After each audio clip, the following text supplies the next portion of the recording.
ICC নারী one day বিশ্বকাপে qualify করেছে বাংলাদেশের মেয়েরা।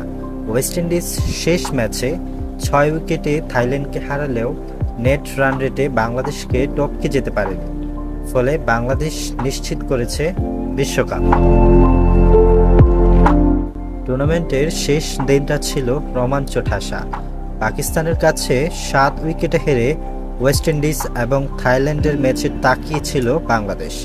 আগে ব্যাট করে থাইল্যান্ড করে ১৬৬ রান, ওয়েস্ট ইন্ডিজের সামনে ১৬৭ রানের লক্ষ্য।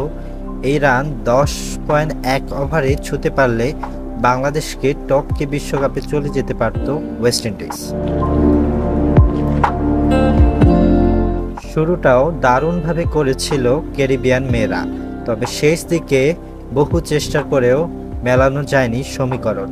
ওয়েস্ট ইন্ডিজ ১৬৮ রান করে ম্যাচ জিতেছে ঠিকই, তবে লেগেছে ১০.৫ ওভার। ১১ ওভারে ১৭২ রান করতে পারলেও সুযোগ ছিল, তাও হয়নি। বিশ্বকাপের টিকিট পেয়েছে ভাগ্যক্রমে বাংলাদেশ। বিশ্বকাপ বাছাই পর্বে প্রথম ৩ ম্যাচ টানা ৩ জয়ের ফলে উড়ন্ত সূচনা পায় বাংলাদেশের মেয়েরা। শুরুর ৩ জয়ে বিশ্বকাপের খেলা প্রায় নিশ্চিত করে ফেলেছিল বাংলাদেশ, তবে শেষ ২ ম্যাচে ওয়েস্ট ইন্ডিজ এবং পাকিস্তানের কাছে হারায় জটিল হয়ে যায় বিশ্বকাপের সমীকরণ। শেষ ম্যাচে পাকিস্তানকে হারিয়ে সরাসরি বিশ্বকাপ যেতে পারত বাংলাদেশ, তবে এখানেও ব্যর্থ টাইগ্রিসরা, হেরেছে ৭ উইকেটে। তবে ওয়েস্ট ইন্ডিজ সমীকরণ মেলাতে না পারায় পাকিস্তানের সঙ্গী হয়ে ভারত বিশ্বকাপের টিকিট পেয়েছে বাংলাদেশে।